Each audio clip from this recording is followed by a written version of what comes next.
So Eminem put out a new album last month, The Death of Slim Shady, Coup de Grace.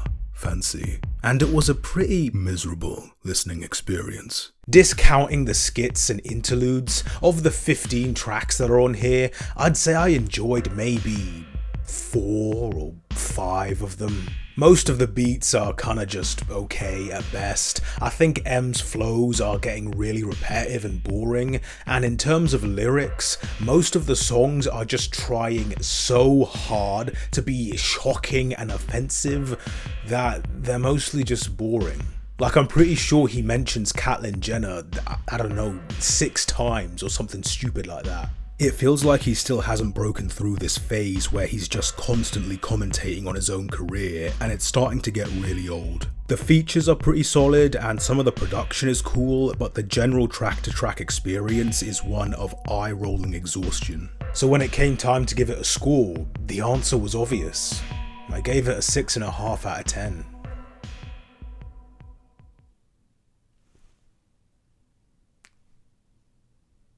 But wait, like...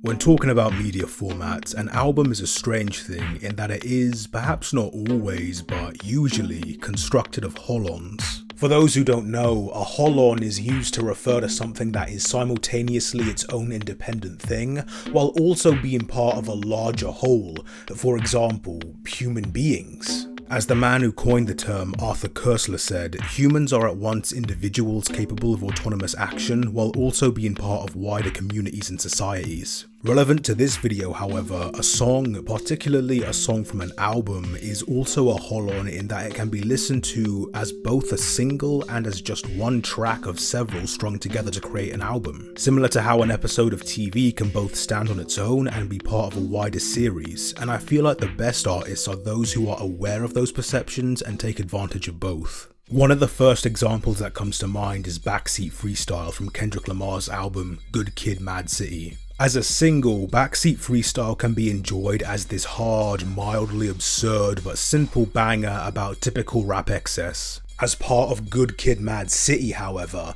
Backseat Freestyle is just one chapter in the story of Kendrick's life in Compton.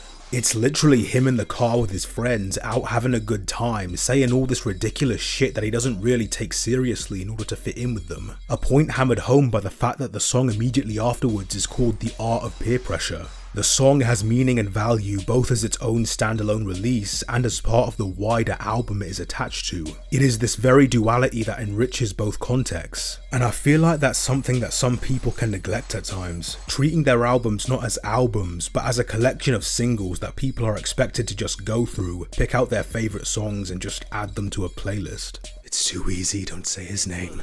It's too easy, don't say his name. It's too easy, don't say his name. I've encountered multiple albums in the past where I've honestly liked a lot of the songs, but because they're just tossed into an album with no thought given to sequencing or cohesion, the overall product suffers. But in all the years I've been a hardcore music fan, I've never seen the opposite.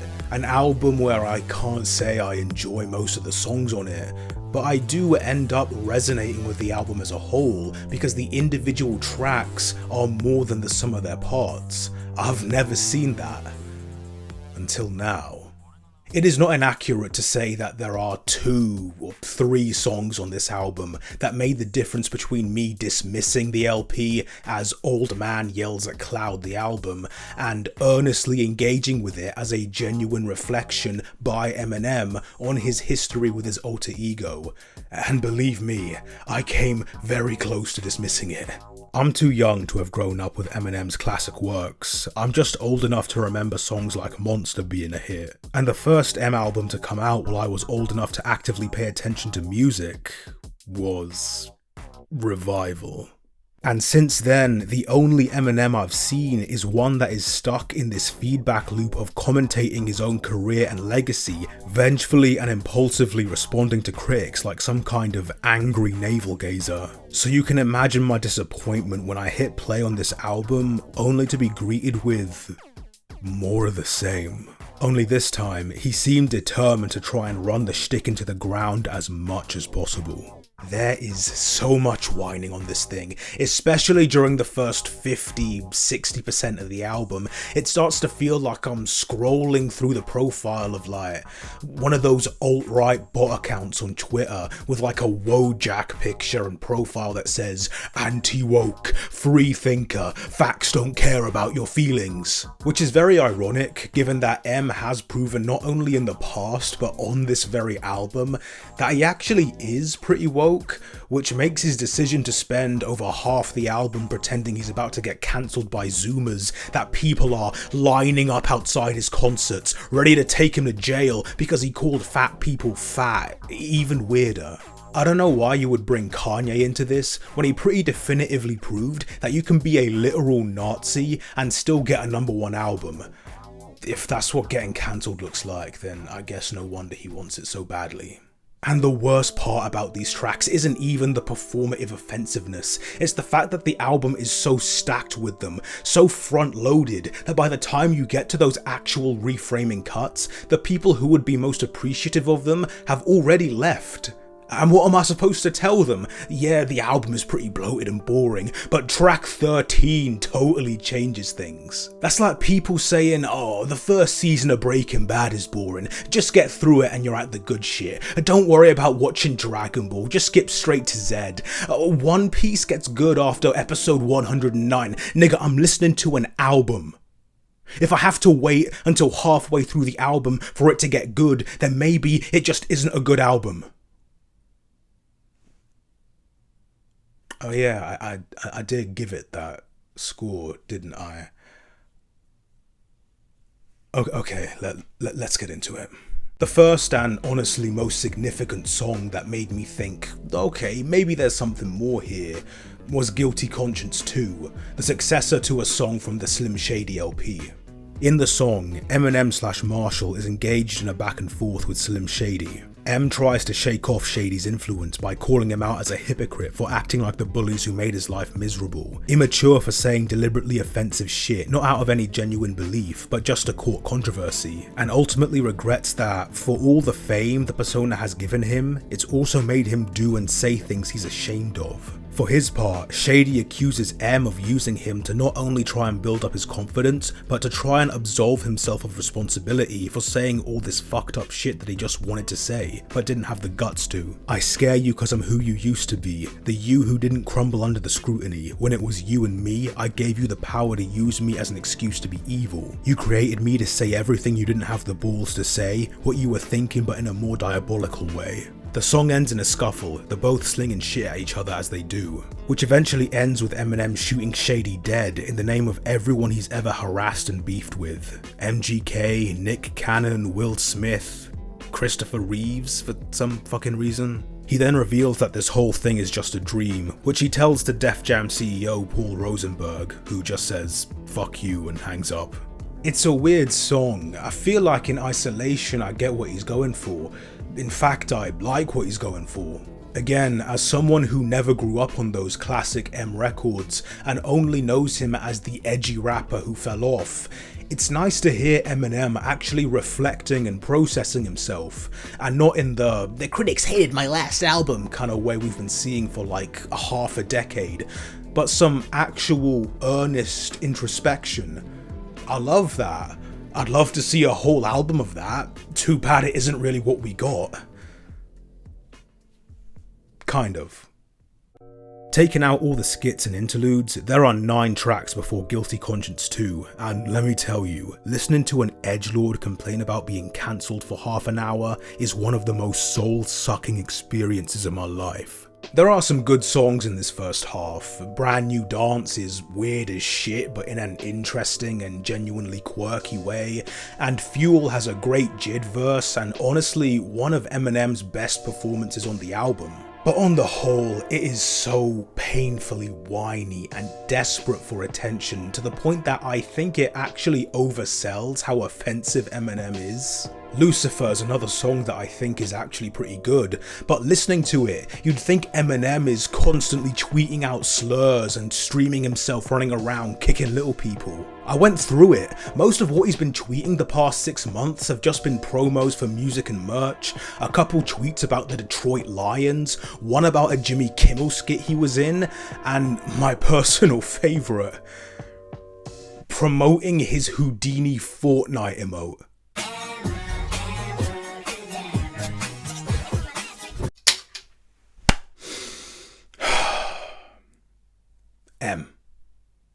Eminem, Marshall, Bruce, Mathers, the fucking third.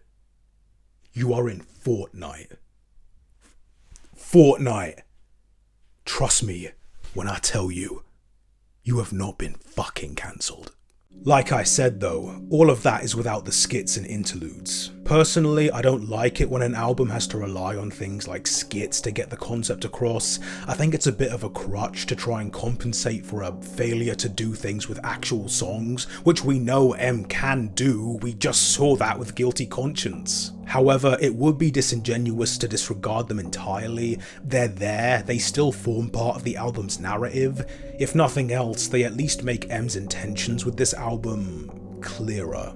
Throughout these interludes, Shady kidnaps Eminem to try and force a return to his old days, to bring back that recklessness and fearlessness. Despite M's protests, Shady forces drugs on him, trying to make him relapse. With this in mind, plus Guilty Conscience 2, what these tracks are becomes clear. They are, yes, performatively offensive, but that's probably the point. Eminem is performing almost a caricature of what he used to be, Shady taking control once more, still just as angry, but even more insecure and cartoonish in this modern era. He doesn't belong anymore, which is why these songs don't work, which in a way is the point of the album.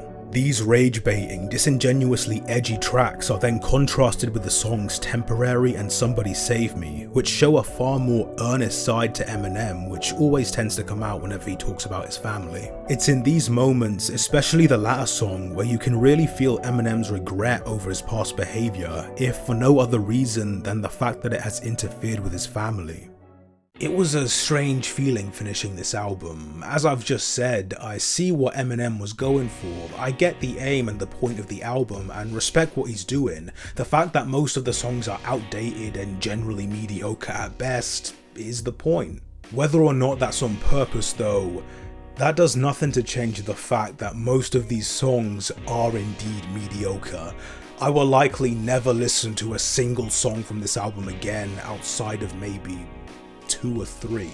And because of that, I can't blame people who do listen to the first several tracks and just decide to nope out. If I punch someone to prove a point, it doesn't matter what my point is, they have a right to be annoyed that I punched them in the first place. The Death of Slim Shady is a good album made up of bad songs. In many ways, it's the dark reflection of the thoughtless playlists disguised as albums we so often see. Neither truly takes advantage of the fact that songs are Holons, capable of both being standalone and part of a greater whole. Having said that, if I had to pick one over the other, I'd probably want something like what Eminem has constructed. Because for as unimpressive as many of its songs are, and as poorly executed its vision may be, at least there is a vision, at least there is intent. Some attempt at cohesion that I feel like I have to acknowledge. If I were to compare it to something like For All the Dogs. While the average song quality is probably higher on that album, it is so emotionally vapid and inconsistent, its tracklist so spiraling and ill thought out, I have no idea why any track is anywhere near another. Honestly, I think Drake should just drop the whole album pretense and go back to just making playlists. Or alternatively, he could just not make any music at all. Stay his ass inside, perhaps. I couldn't make a video like this about For All the Dogs, but I can about the Death of Slim Shady, and that is because it is an album. Not the most well structured one, but that frame was put in place, and whatever else I might think about it, that is an effort I can't help but respect. Ultimately, how you look at this album depends not just on your tolerance for bullshit, but also, I think, how you approach and consider the album format in general. And in that respect, I'd say the Death of Slim Shady is a flawed but very interesting advocate for it. In some ways, it is quite literally the best way to sell it, an album that is very much more than the sum of its parts. So, you win this time, Marshall. Just don't push your luck, or I might actually cancel you next time.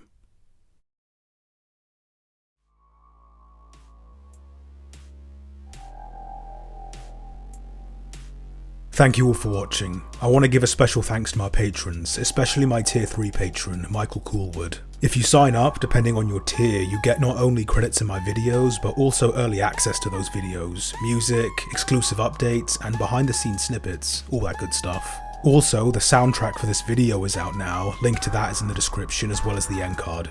Thanks for watching, and I'll see you later. Bye bye.